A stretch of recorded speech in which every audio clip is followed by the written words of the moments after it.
Hello students. स्वागत है आपका एमसीएस क्लासेस में। जैसे कि आपको मालूम है, हमारी समाजशास्त्र या सोशलॉजी की आंसर राइटिंग की प्रैक्टिस चल रही है। ठीक है, तो अक्टूबर में जो मेंस होने वाला है उसको ध्यान में रखते हुए और साथ ही जो 2025 में मेंस देंगे उनके लिए। ठीक है, वैसे तो सभी के लिए, क्योंकि आंसर राइटिंग तो हमको आज नहीं कल, कल नहीं परसों सीखना ही है ना। तो चलिए, आज का हमारा टॉपिक क्या, और ये हमारा लेक्चर कौन सा, लेक्चर 18 है। ठीक है, हम यूनिट 2 की समाप्ति की ओर है, समाजशास्त्र की। ठीक है, चलिए, यूनिट 2 में हम लोग क्या क्या पढ़ा है। भारतीय समाज में विविधता एवं चुनौतियां, क्या क्या डाइवर्सिटी है और क्या क्या उसके सामने चैलेंजेस है। ठीक है, किसके सामने, इंडियन सोसाइटी के सामने। ठीक है, हम लोगों ने इसमें पहला चैप्टर पढ़ लिया था, भारतीय समाज की संकल्पना, जिसमें भारत के लोग, ठीक है, कौन कौन आते हैं, भारत के लोग, विविधता में एकता। सांस्कृतिक विविधता हम लोगों ने देख चुके हैं, क्षेत्रीय विविधता क्या रहती है, भाषाई विविधता क्या है, हमारे यहाँ पग पग में बोली बदल जाती है, ऐसा आपने सुना होगा। धार्मिक विविधता क्या है, ये प्रकार के धर्म में उनके प्रत्येक रीति रिवाज है। फिर जनजातीय विविधता क्या है। ठीक है, फिर क्या नेक्स्ट टॉपिक था हमारा, अपराध का बदलता परिदृश्य। तो हमने इसका एनसीआरबी के डेटा के अनुसार पूरा डेटा देखा है कि कितने प्रतिशत महिलाओं के केस में वृद्धि हुई है, कितनी आत्महत्याएं हुई हैं, साइबर क्राइम का रेट क्या चल रहा है। ठीक है, मतलब किस दर से साइबर क्राइम हो रहे हैं। वर्तमान बहस, लास्ट लेक्चर था हमारा, भारत में परंपरा है या आधुनिकता है। ठीक है, कि हम परंपरा की ओर बढ़े या फिर आधुनिकता को अपनाएं। तो आज का हमारा टॉपिक क्या होगा, राष्ट्र निर्माण की समस्या, जिसमें धर्मनिरपेक्षता, बहुलवाद और राष्ट्र निर्माण, इन सब चीजों को देखेंगे। और आज हम देखेंगे क्या, नेशन बिल्डिंग जिसको बोलते हैं। ठीक है, राष्ट्र निर्माण। ठीक है, राष्ट्र निर्माण की समस्या। अब देखते हैं हम लोग। और देखिए, हमारे आंसर राइटिंग का सिंपल सा फॉर्मूला, तीन चीज मैं आपको हमेशा बोल रहा हूँ और हमेशा मैं बोलता हूँ। कंटेंट, यानी कि आपके पास कितना डेटा मटेरियल कुछ है, फिर आप उसका प्रस्तुतिकरण किस प्रकार करेंगे, पे आपको नोटिस करना है या फिर उस पर ध्यान लगाना है। और फिर आप इनोवेशन, कि किस प्रकार आप अपने उत्तर में क्या कर सकते हैं, नवाचार कर सकते हैं। किस प्रकार आप अपने उत्तर को 1000 कॉपियों में से अलग कर सकते हैं। इसे कहा जाता है क्या, इनोवेशन। और इन सब के होने के पश्चात, ठीक है, इन सब होने के पश्चात आपका पेपर क्या होना चाहिए, कंप्लीट होना चाहिए। और फिर यदि आपको लग रहा है कि आपकी राइटिंग उतनी अच्छी नहीं है, तो फिर आप ये तीन चीज कंप्लीट होने के पश्चात किस में आएंगे, आपके राइटिंग स्किल में सुधार करेंगे। क्लियर। चलिए, आज के हम लोग क्वेश्चन लेते हैं कि सबसे पहला क्वेश्चन क्या है, राष्ट्र किसे कहते हैं और राष्ट्र निर्माण के प्रमुख घटक कौन कौन से, नेशन। ठीक है, नेशन वांट्स टू नो, आपने सुना होगा एक एंकर के मुख से। ठीक है, तो वही है कि राष्ट्र किसे कहते हैं और राष्ट्र निर्माण के प्रमुख घटक कौन से। ठीक है, तो राष्ट्र निर्माण का अर्थ क्या होता है। राष्ट्र निर्माण मनुष्यों के एक ऐसे समूह को कहते हैं जो विशेषतया, ठीक है, क्या होता है, देखिए 7 मार्कर का क्वेश्चन है, 3 लाइन में आपको बेहतरीन डिस्प्लाई क्या करना, डिस्क्राइब कर रहे हैं राष्ट्र निर्माण है क्या। ठीक है, तो राष्ट्र निर्माण एक मनुष्यों का एक ऐसा समूह है जो विशेषतया भाग और रीति रिवाज द्वारा एक समान सभ्यता के, एक समान सभ्यता में क्या रहते हैं, बंधे हुए रहते हैं। और जिसमें उनमें एकता तथा समस्त विदेशियों से भिन्नता की भावना उत्पन्न होती है। ठीक है, एक भौगोलिक क्षेत्र में निवास करने वाले मनुष्यों का समूह, जिनमें का इनका विशेष भाग होता है, रीति रिवाज होते हैं, विशेष टाइप के रीति रिवाज होते हैं। और एक ही प्रकार की सभ्यता से क्या रहते हैं, जुड़े हुए रहते हैं। तथा विदेशियों से थोड़ी सी इनकी भावनाएं क्या होती है, भिन्न होती है। उसे क्या कहा जाता है, राष्ट्र निर्माण कहा जाता है। ठीक है, तो या ये हम एक चीज ये बोले। ठीक है, अब क्या है, राष्ट्र निर्माण एक सामान्य लैंग्वेज में मैं बताऊं आपको, तो राष्ट्र निर्माण एक ऐसी प्रक्रिया है जिसके द्वारा कुछ समूहों में राष्ट्रीय चेतना प्रकट होती है। जैसे कि हम स्वतंत्रता आंदोलन की हम बात करें, 1857 के पश्चात भारत में स्वतंत्रता आंदोलन की मुख्य कार्य हुए, उसके संदर्भ में 1857 पहला स्वतंत्रता संग्राम था।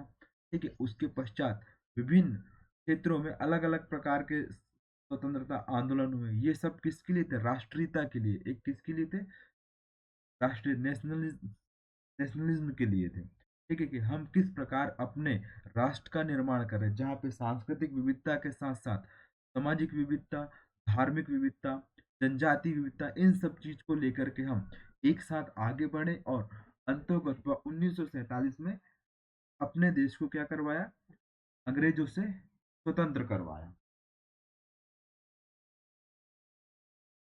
यही कह रहा है क्या, राष्ट्र निर्माण। तो हाँ, देख लेते हम लोग। राष्ट्र निर्माण एक ऐसी प्रक्रिया है जिसके द्वारा कुछ समूहों में राष्ट्रीय चेतना प्रकट होती है। राष्ट्र निर्माण राजनीतिक विकास के साथ साथ किसके पक्ष पे जो जोर देता है, सांस्कृतिक पक्ष पे भी जोर देता है। ये मैं आपको समझाने के लिए बता रहा हूँ, ठीक है। ये आपको डेफिनेशन नहीं लिखना है, या फिर आप लिख सकते हैं कि राष्ट्र निर्माण एक ऐसी प्रक्रिया जिसमें कुछ समूहों में राष्ट्रीय चेतना प्रकट होती है। और राष्ट्र निर्माण न केवल राजनीतिक पक्ष पे जोर देता है, बल्कि ये सामाजिक सांस्कृतिक पक्ष में भी जोर देता है, ठीक है। तो ये हो जाएगा क्या, इसकी डेफिनेशन। अब राष्ट्र निर्माण के प्रमुख घटक कौन कौन से, आपको यहाँ पे ऐसा घटक क्या डालना है, हेडिंग डालना है, और यहाँ से स्टार्ट करना है, 1 2 3 4 5 6 7, जितनी आपके पास जगह बच रही है, ठीक है। तो आपको इतने पॉइंट डालना है। आपको पहला पॉइंट लिखना पड़ेगा यहाँ पे, साझी पहचान। यहाँ पे एकत्व पहचान रहती है, यहाँ पे सभी की क्या रहती है, एक सी पहचान रहती है, ठीक है। क्या पहचान है, कि हम भारतीय हैं, ना कि अब हम भारत को हम लोग देखें राष्ट्र के रूप में, ठीक है। यहाँ पे सभी निवास करने वाले लोगों को क्या कहा जाता है, भारतीय कहा जाता है, इंडियन कहा जाता है, ठीक है। जब आप विदेश में जाएंगे तो आपसे पूछेंगे कि आप कहाँ के हो, तो आपको बताना पड़ेगा हम भारतीय हैं, भारत के हैं, ठीक है, इंडियन है, इंडिया के हैं। आप ये नहीं बताओगे कि मैं हिंदू धर्म को मानता हूँ, ठीक है। आपकी पहचान जब आप विदेश में जाएंगे तो केवल आपकी नागरिकता या फिर राष्ट्रीयता से होगी कि आप किस राष्ट्र से हैं, ठीक है। क्लियर। आप ये नहीं बताएंगे कि हिंदू हूँ, मुसलमान हूँ, ईसाई हूँ, सिख हूँ, ठीक है। आपको क्या बताना पड़ेगा, भारतीय है, ठीक। आपने किसी भी वीजा वीजा के लिए यदि आप अप्लाई करते हैं तो आप देखिएगा वहां पे सिटीजनशिप लिखा आता है इंडियन। क्लियर। ये लिखना एक साझी पहचान है। फिर क्या, एक विश्वास की भावना होती है, ठीक है। राष्ट्र के समस्त नागरिकों में निवास करने वाले समूहों में एक आपसी विश्वास होता है कि हाँ, हम इस समूह में अच्छे से रह सकते हैं, ठीक है। और आपसी विश्वास को बढ़ावा देते हुए राष्ट्र के निर्माण तथा विकास के बारे में सोच सकते हैं। और प्रत्येक प्रत्येक समूह की एक राजनीतिक और सामाजिक पहचान होती है, और उन्हीं पहचान को बनाए रखने के लिए उसमें क्या किसकी आवश्यकता होती है, एक ट्रस्ट की आवश्यकता। ट्रस्ट यानी कि विश्वास, बिलीव करते हैं वो एक दूसरे पर, और एक दूसरे पे बिलीव करते हुए किसका निर्माण करते हैं, फिर राष्ट्र का निर्माण करते हैं, ठीक है। फिर क्या है, इसमें तीसरा घटक लिख लीजिए आप, संस्थागत विकास, ठीक है।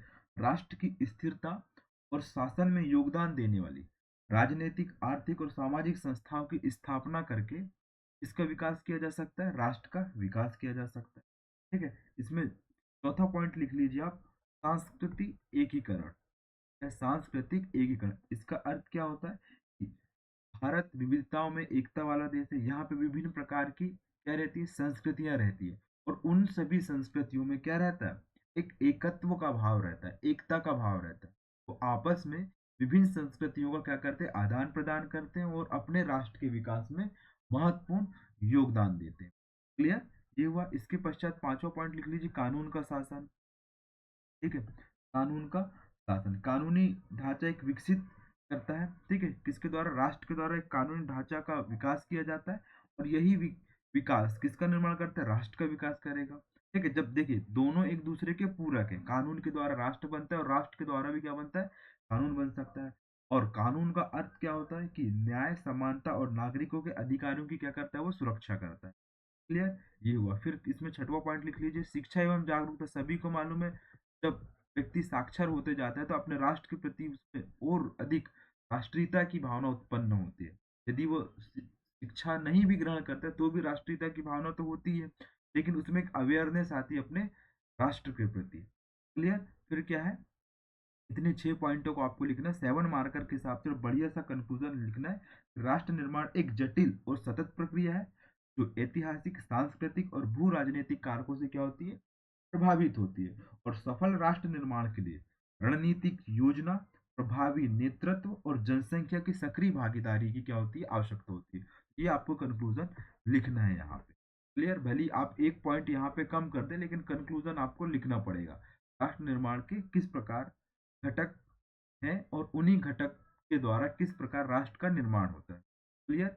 ये हो गया हमारा एक 7 मार्कर क्वेश्चन। नेक्स्ट क्वेश्चन देख लेते हैं। अब देखिए, नेक्स्ट क्वेश्चन, हम भारत के राष्ट्र को पहचान देने वाले विभिन्न कारकों का विस्तार पूर्वक वर्णन करें, कि मतलब ऐसे कौन कौन से कारक हैं जो भारत को एक राष्ट्र के निर्माण में क्या देते हैं, राष्ट्र निर्माण की प्रक्रिया तथा विकास किस प्रकार हुआ इन्हीं कारकों से, ठीक है।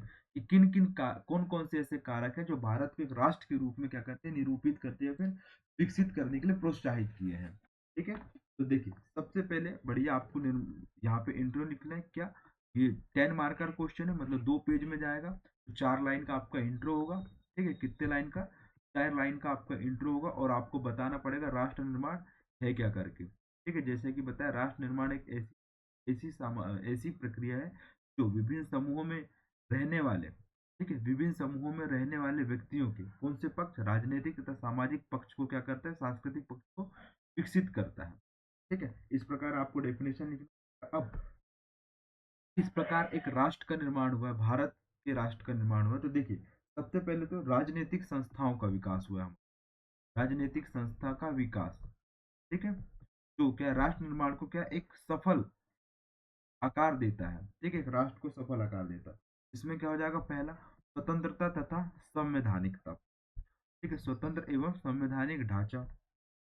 इसमें क्या है, भारत में राजनीतिक संस्थाओं का विकास स्वतंत्रता के साथ संघर्ष हुआ है। ठीक है, स्वतंत्रता के साथ ही राजनीतिक संस्थाओं का क्या हुआ है, विकास हुआ। जैसे हम बात करें संविधान सभा, स्वतंत्रता के समय ही गठित की गई थी और वही सभा किस में कन्वर्ट हुए, हमारे संसद में कन्वर्ट हुए। ठीक है, तो ये बोल सकते हैं हम लोग। और इसी सभा ने क्या लोकतांत्रिक नींव और संप्रभु राष्ट्र की क्या डाली थी, नींव डाली थी। किसने? संविधान सभा ने। सबसे पहली जो संस्था थी हमारे।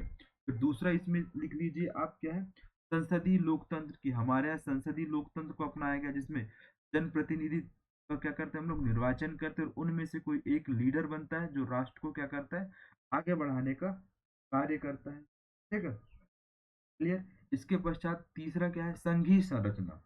संघीय संरचना क्या है, हमारे यहाँ संघीय ढांचे को अपनाया गया, जिसमें क्या है, अविनाशी विनाशी राज्यों का अविनाशी क्या है, संघ है।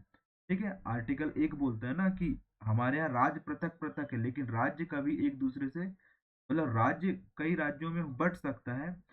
हमारे जो स्टेट होते हैं वो बट सकते हैं, लेकिन कंट्री यानी कि हम भारत अलग नहीं हो सकता, कोई और नया देश नहीं बन सकता। यही क्या है, संघीय संरचना। फिर चौथा इसमें क्या है, न्यायपालिका की भूमिका है। ठीक है, कि किस प्रकार न्यायपालिका ने कानून के शासन की स्थापना करके नागरिकों के अधिकार की सुरक्षा किया है, और जिससे नागरिकों में क्या है, स्वतंत्रता की भावना उत्पन्न हुई। और जब किसी में स्वतंत्रता की भावना उत्पन्न होती है तो अपने राष्ट्र के निर्माण में वह सजग भूमिका निभाता है। अब इसमें आपको दूसरा सब पॉइंट लिखना है, क्या है, आर्थिक संस्थाओं का विकास। आर्थिक संस्थाओं के विकास से किस प्रकार राष्ट्र का निर्माण हुआ है। ठीक है, आर्थिक संस्थाओं का विकास। ठीक है, तो सबसे पहले आपने पढ़ा होगा योजना आयोग था, 1952 में बना था, जिसको आजकल क्या बोला जाता है, नीति आयोग, जिसका नाम चेंज कर दिया गया।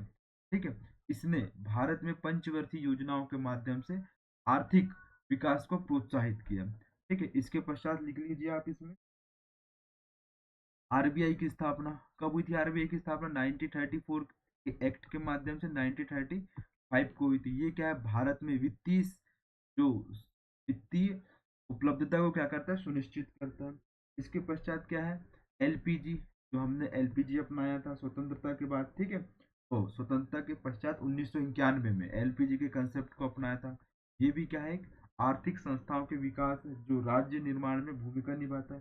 फिर क्या है, पीएसयूज की स्थापना, कि हमने सार्वजनिक क्षेत्र के उपक्रमों का विकास किया है जो देश की आर्थिक रणनीतियों को बनाने में अपनी महत्वपूर्ण भूमिका निभाता है। ठीक, फिर इसमें लिख लीजिए आप, समाजवादी नीतियां। समाजवादी नीतियां का अर्थ क्या होता है कि समाज के सभी वर्गों का एक साथ क्या करना, विकास करना। ठीक है, इसी को अपनाने के लिए 1969 में इंदिरा गांधी जी ने 14 बैंकों का राष्ट्रीयकरण किया था। 1980 में 6 बैंकों का राष्ट्रीयकरण किया था। ठीक है, और 1951 में भूमि सुधार आंदोलन चले थे। ठीक है, आपने सुना होगा आचार्य विनोबा भावे। ठीक है, ये है क्या, आर्थिक संस्थानों की भूमिका। इसके पश्चात क्या है, तीसरा पॉइंट लिख लीजिए आप, क्या, सामाजिक संस्थाओं का विकास। तो कौन कौन से, जाति की गतिशीलता। ठीक है, भारत की सामाजिक संस्थाएं जाति विभाजन की जटिलताओं से जूझ रही हैं। ठीक है, तो हमेशा विभिन्न सरकारों के माध्यम से इस जातिवाद को खत्म करने के लिए, ठीक है, धीरे धीरे हम लोग प्रयास कर रहे हैं। ठीक है, शिक्षा तथा सामाजिक कल्याण की भावना का विकास हुआ।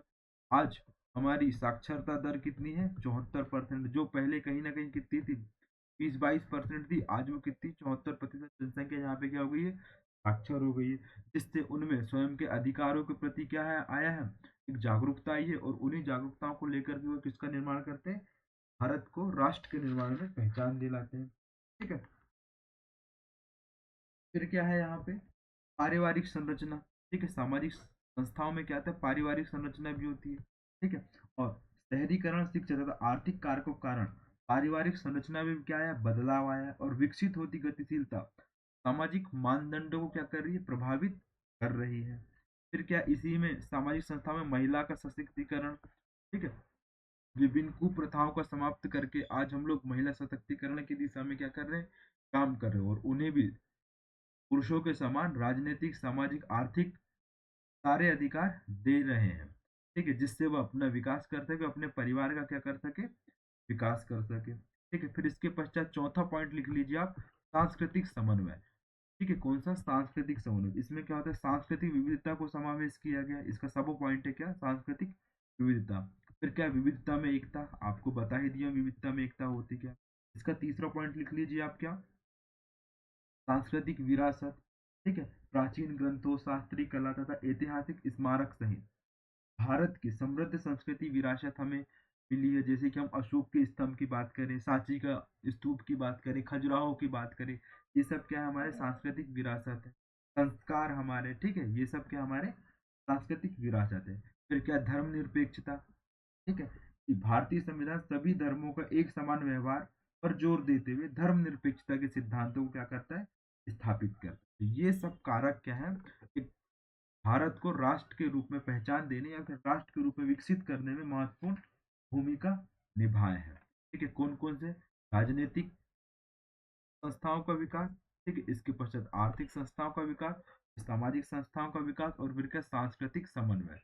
ठीक, क्लियर। और इसके पश्चात फिर आपको लिखना बढ़िया सा कंक्लूजन। इन्हीं उपरोक्त संस्थाओं के द्वारा भारत एक राष्ट्र के रूप में विकसित हुआ।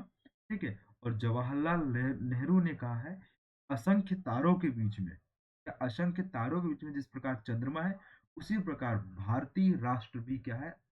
विश्व में अलग संस्कृति को क्या करता है? प्रदर्शित करता है, जो अलग पहचान बनाए रखे। तो बढ़िया, आप बढ़िया सा कंक्लूजन लिखिएगा। ठीक, क्लियर। नेक्स्ट क्वेश्चन है हमारा, राष्ट्र के निर्माण में कौन कौन से बाधक तत्व कौन कौन से बाधक तत्व समस्या उत्पन्न कर सकते हैं, इसको समझाना है। ठीक है, तो आपको बताना पड़ेगा कौन कौन सी समस्या आती है एक राष्ट्र के निर्माण में। सबसे पहले मैं आपको यहाँ पे पॉइंट पॉइंट लिख दे रहा हूँ। अब इंट्रो आपको अपने हिसाब से लिखना पड़ेगा। देखो, राष्ट्र निर्माण है तो राष्ट्र निर्माण की डेफिनेशन लिखना पड़ेगा आपको। और अब कौन कौन से बाधक तत्व उत्पन्न होते हैं, तो पहला है इसमें सांप्रदायिकता। ठीक है, क्या है? सांप्रदायिकता। सांप्रदायिकता होता क्या है? कि विभिन्न देशों, क्या है, विभिन्न समूहों के बीच में होने वाले धर्म को या फिर धार्मिक विचारों को लेकर होने वाले संघर्ष को क्या कहा जाता है? सांप्रदायिकता कहा जाता है। ठीक है। और क्या है? आपने देखा होगा कब से भारत में सांप्रदायिकता उत्पन्न हुई? तो जब से अंग्रेजों ने जब फूट डालो शासन करी की शासन करो की नीति को अपनाया, तब से भारत में सांप्रदायिकता देखने को मिलती है आपको। ठीक है। फिर ठीक है, एक ये हो गया, कौन सा? सांप्रदायिकता। आपने सुना ही होगा ना हर बार। और इसी सांप्रदायिकता के आधार पर 1947 में क्या हुआ था? भारत का विभाजन भी हुआ था। ठीक है, तो राष्ट्र क्या कहीं ना कहीं टूटा था, ये सांप्रदायिकता। इसके पश्चात दूसरा कारण क्या है? जातिवाद। ठीक है, कौन सा है? जातिवाद।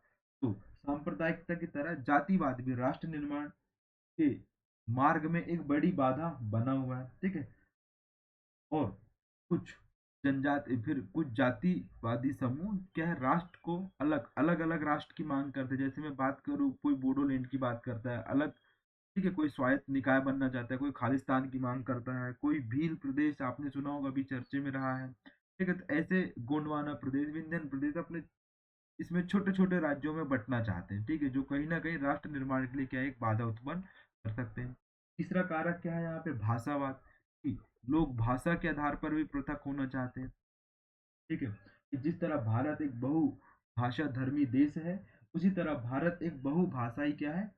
राज्य भी, देश भी है। ठीक है, भारतीय संविधान में हिंदी सहित 22 भाषाओं को मान्यता दी गई, कितनी 22 भाषा को, 22 भाषाओं को मान्यता दी गई। ठीक है, लेकिन लेकिन भारत में बोली जाने वाली भाषाएं बहुत सारी हैं। ठीक है, आपने पग पग में यहाँ पे बोलियां भाषाएं बदल जाती हैं, आपने ये कथन सुना होगा।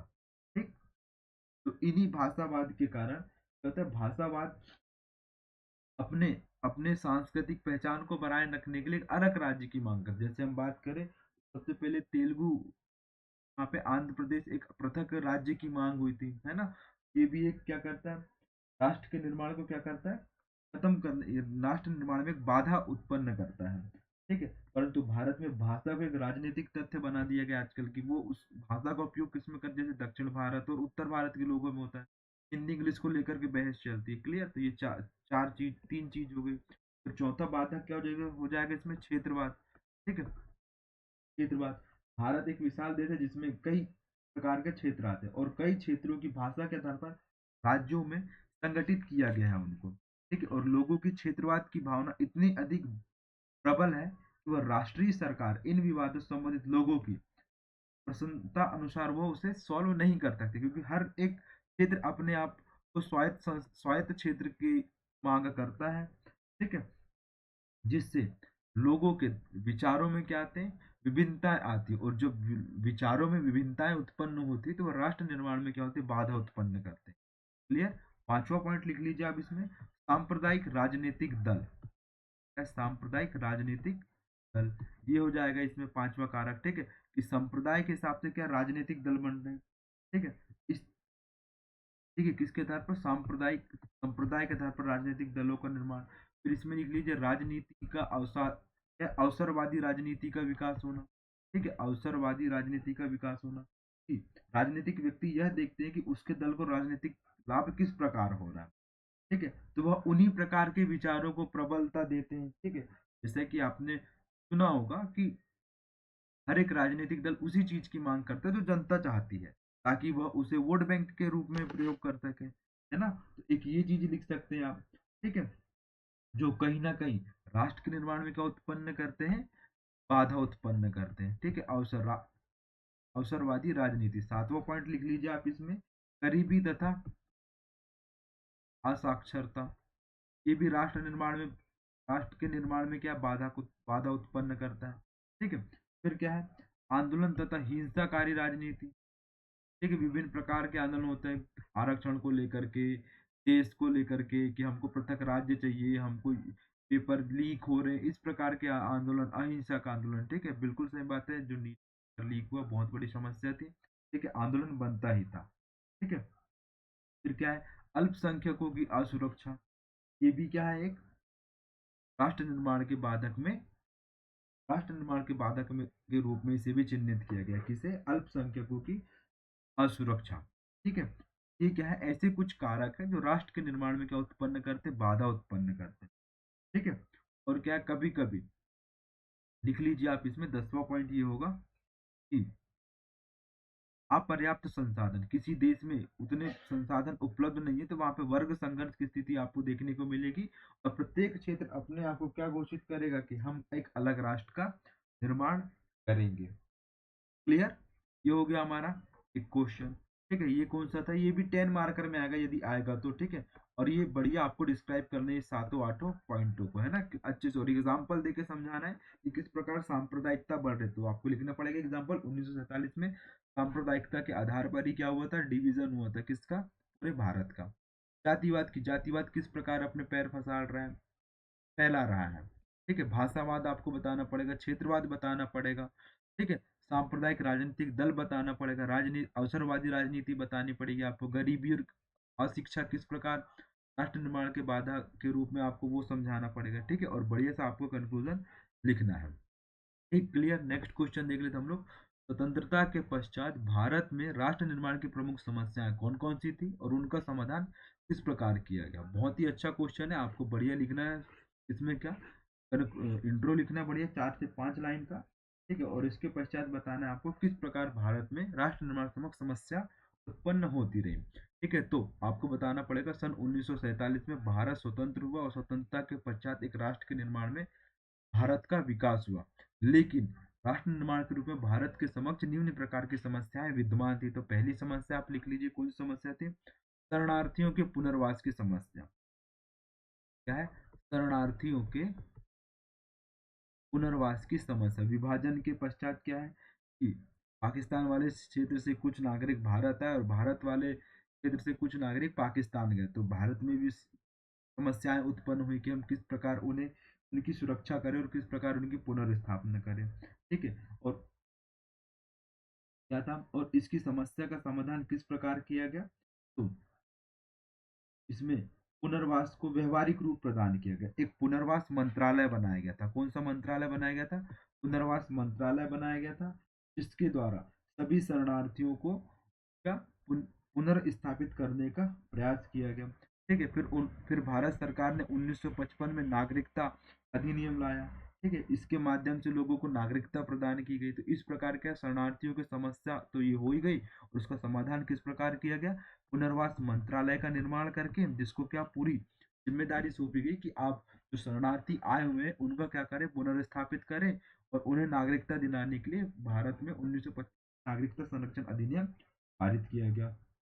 ठीक है। इसके पश्चात दूसरा क्या है यहाँ पे? राज्यों का गठन तथा पुनर्गठन की समस्या। राज्यों का गठन तथा पुनर्गठन की समस्या। 1947 से 1956 तक के कितने पार्ट में विभाजित था भारत? 4 पार्टों, part A, part B, part C और पार्ट डी। लेकिन राज्य पुनर्गठन आयोग अधिनियम 1956 के पश्चात कितने? 14 राज्य और 6 केंद्र शासित प्रदेश बनाए गए। ठीक है। ठीक है। अब इसका समाधान कैसे किया गया? ठीक है। तो सबसे पहले क्या, अपने एक देशी रियासतों की समस्या को हल करने के लिए सरदार वल्लभ भाई पटेल जी तथा वीके मेनन जी ने अपनी महत्वपूर्ण भूमिका निभाई। ठीक है। और पटेल जी को इसका विभाग का मंत्री बनाया गया और इनका सचिव किसको नियुक्त किया गया? वीपी मेनन जी को। ठीक है। इन्होंने देश के एकीकरण और अधिमिलन में महत्वपूर्ण भूमिका निभाई। ठीक है। 562 रियासतों को एकत्रित किया, मतलब एक साथ एकीकरण किया। जैसे जूनागढ़, जम्मू कश्मीर और हैदराबाद रियासतों को अपनी कूटनीति के माध्यम से भारत में क्या किया? सम्मिलित किया। ठीक है। भोपाल को भी 1949 में मिलाया गया था भारत में। ठीक है। इस प्रकार क्या है, राज्यों का पुनर्गठन किया गया था। ठीक है। ये आपको पूरे नोट्स की सिनॉप्सिस के फॉर्म में मिलने। हाँ, एक चीज मैं बता दूं, जो मैं आंसर राइटिंग की क्लास ले रहा हूँ, ठीक है, इसकी नोट्स या इसकी सिनॉप्सिस, नोट्स तो नहीं मिलेंगे आपको, नोट्स तो नहीं मिलेंगे, लेकिन हाँ सिनॉप्सिस मिल जाएंगे आपको। कहाँ पे मिलेंगे सिनॉप्सिस? हमारे Telegram channel MCS classes new content 2024। ठीक है। जिसकी लिंक कहाँ दी गई है? आपको टेलीग्राम में दी गई है। आप यहाँ से हमारे सिनॉप्सिस डाल देख सकते हैं। अभी हमने उद्यमिता की सिनॉप्सिस डाल चुके हैं। ठीक है। समाज शास्त्र के सिनॉप्सिस डाल चुके हैं। ठीक है। और साथ ही एमपी ज्योग्राफी के सिनॉप्सिस डाल चुके हैं। ठीक है। और अभी कुछ दिनों में इंडियन ज्योग्राफी के भी सिनॉप्सिस आने वाले हैं। ठीक। और जहाँ तक है, हम लोग अगस्त के अंत तक के आपको सारा मेंस का मटेरियल सिनॉप्सिस फॉर्म में देने वाले हैं। ठीक है। क्लियर? चलिए, यहाँ से आप हमारे नोट डाउनलोड कर सकते हैं। तो एक समस्या ये होगी राज्यों का गठन तथा पुनर्गठन की। ठीक है। इसके पश्चात क्या? भाषावाद की समस्या। ठीक है। भाषावाद की समस्या भी थी हमारे यहाँ। ठीक है। तो भाषावाद क्या है? अब भाषावाद, जैसे कि मैंने आपको बताया कि भाषा क्या है, प्रत्येक क्षेत्र के लोग अपनी अपनी भाषा के हिसाब से राज्यों की मांग कर रहे थे। ठीक है। लेकिन हुआ क्या कि इसकी इसी समस्या को ध्यान में रखते हुए भारत सरकार ने क्या निर्णय लिया, या संविधान सभा ने क्या निर्णय लिया कि हिंदी भारत की क्या होगी? सरकारी भाषा होगी। लेकिन 15 वर्ष तक के अंग्रेजी को भी, देखो दक्षिण भारत में अधिकांशतः इंग्लिश बोला जाता है और उत्तर भारत में हिंदी बोला जाता है। तो इन दोनों के बीच टकराव, वैचारिक मतभेद उत्पन्न हुए। तो इसी को समाधान करते हुए संविधान सभा ने हिंदी को प्रमुख भाषा बनाया और अंग्रेजी को भी साथ साथ उपयोग करने के लिए कहा। और अंग्रेजी कितने वर्ष तक के प्रयोग होती रहेगी? 15 वर्ष तक के प्रयोग होती रहेगी, ऐसा कहा गया। ठीक है। और